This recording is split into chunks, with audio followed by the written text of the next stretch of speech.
Olá, querido ouvinte da Web Rádio Caminho da Paz. Meu nome é Cibele e a partir de agora você é meu convidado para o programa Espiritismo para Iniciantes, os primeiros passos na doutrina. Sejam todos muito bem-vindos. Nesse espaço, os conceitos fundamentais do Espiritismo são abordados de uma maneira bem simples e objetiva, para que todos possam compreender. No programa da semana passada, falamos sobre o conceito de espírito. Você ficou sabendo o que são os espíritos, suas principais características e como eles se ligam ao corpo físico. Hoje, estamos no nosso 10º programa. Isso mesmo! Já abordamos 10 assuntos diferentes aqui. E se você perdeu algum deles, é muito fácil recuperar. Basta ir ao canal da Web Rádio Caminho da Paz no YouTube e acessar a nossa playlist. Estão todos lá para você ouvir e conferir na hora que quiser. Bom, hoje vamos falar de um assunto que muitas pessoas se questionam. Como posso ter certeza de que o espírito sobrevive mesmo após a morte? Será que a nossa alma não se acaba no momento em que o nosso coração para de bater? E se ela sobrevive, o que acontece com ela nessa outra dimensão, lá no plano espiritual?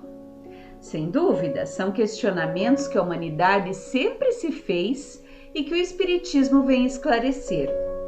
Para desvendar esse tema, vamos começar recorrendo ao raciocínio lógico do filósofo, físico e matemático francês René Descartes.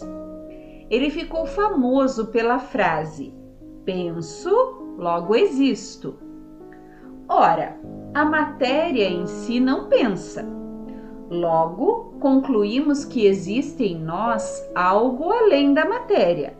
Algo que é o agente do meu pensamento, certo? Aí você poderia pensar que o cérebro seria o produtor do pensamento, assim como o fígado é o produtor da bilis.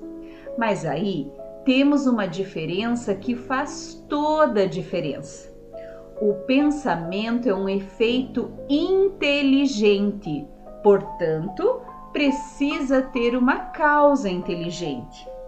Como já falamos aqui em outro programa, os elementos do universo são compostos por Deus, Espírito e matéria. E é justamente no Espírito que está o princípio inteligente.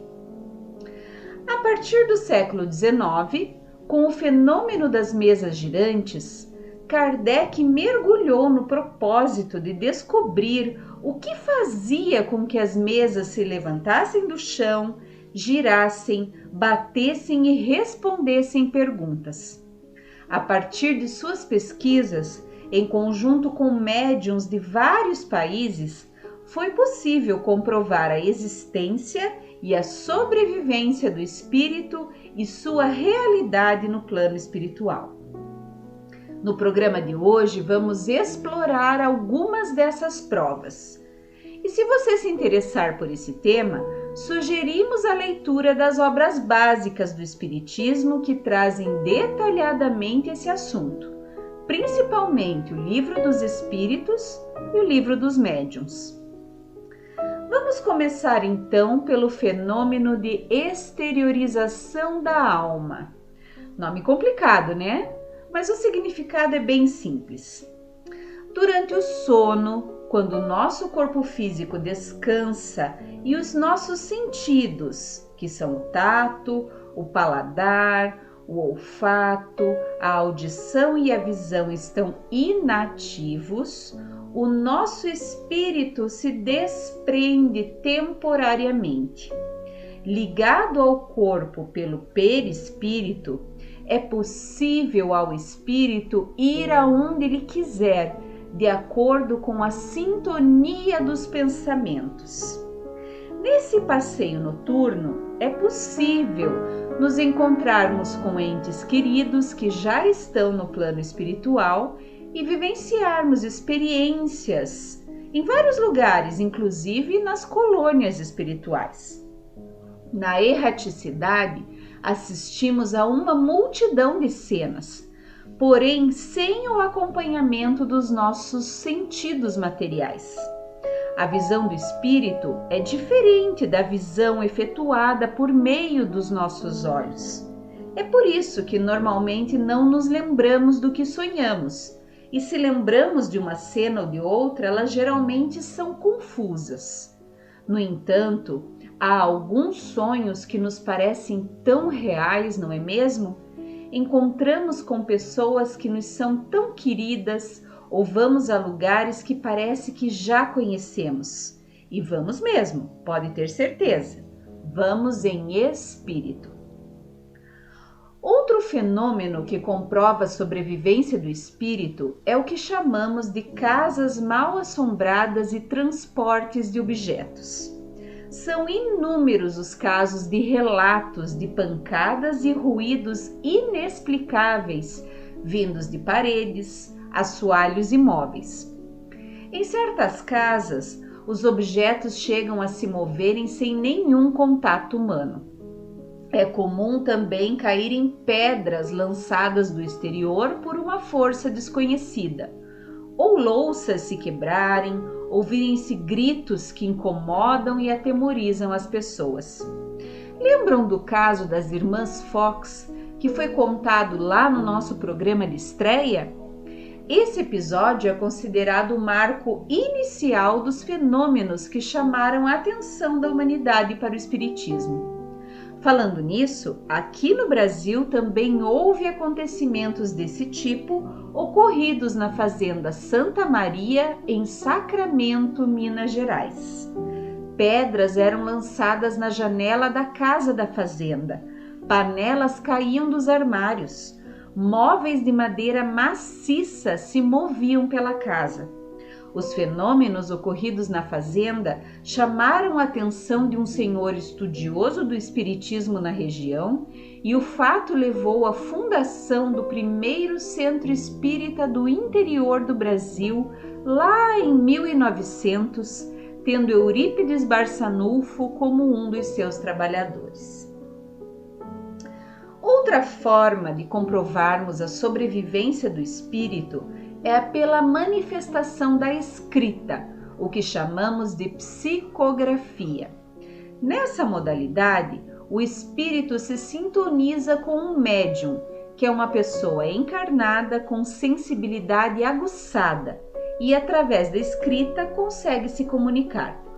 A psicografia pode ser indireta, como foi lá no início do espiritismo, onde era preso um lápis a uma cesta ou mesinha.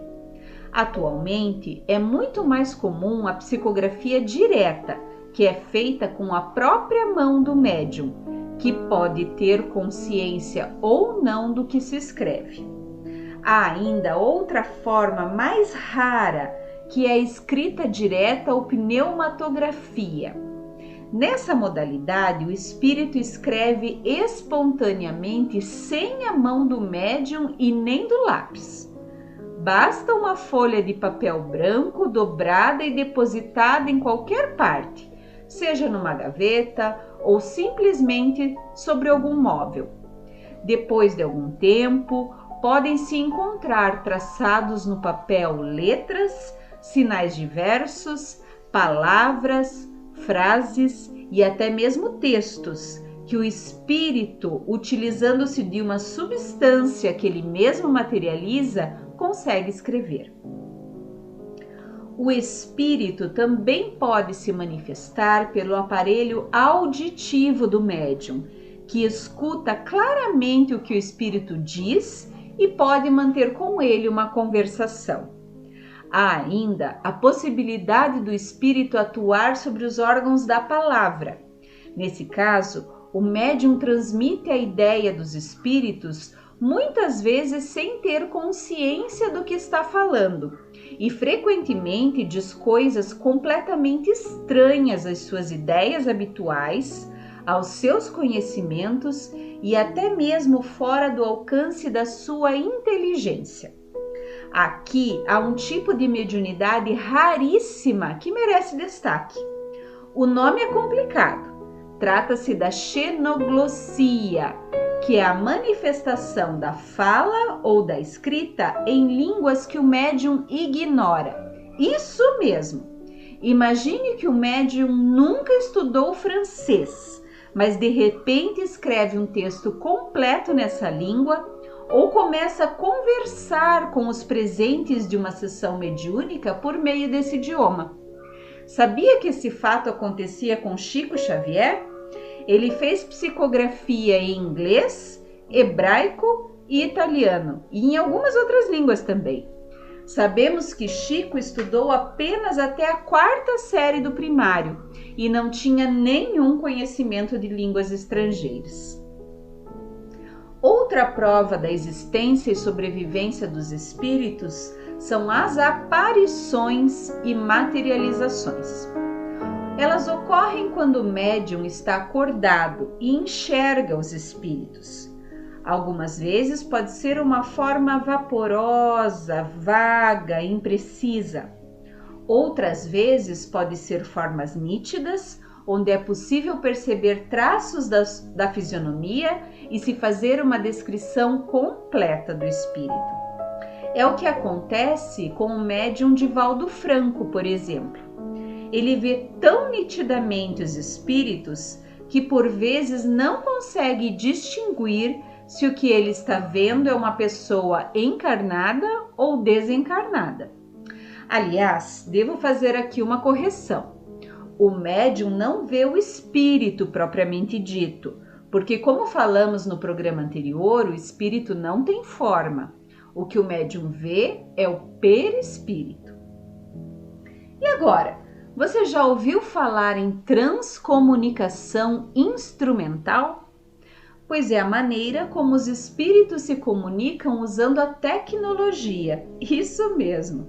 Eles podem se manifestar por um gravador, rádio, secretária eletrônica, computador, televisão, celulares, que captam as vozes ou até mesmo as imagens do além. O fenômeno foi investigado por Thomas Edison, o inventor da lâmpada e do fonógrafo, pelo padre Roberto Landeu de Moura, pioneiro na transmissão da voz humana sem fio, por Guilhermo Marconi, precursor do rádio, por Nikola Tesla, precursor do transformador e criador do motor de corrente contínua, e pelo escritor brasileiro Monteiro Lobato. No Brasil, as pesquisas com esse tipo de mediunidade existem há pelo menos 120 anos, com diversos registros desse tipo de comunicação.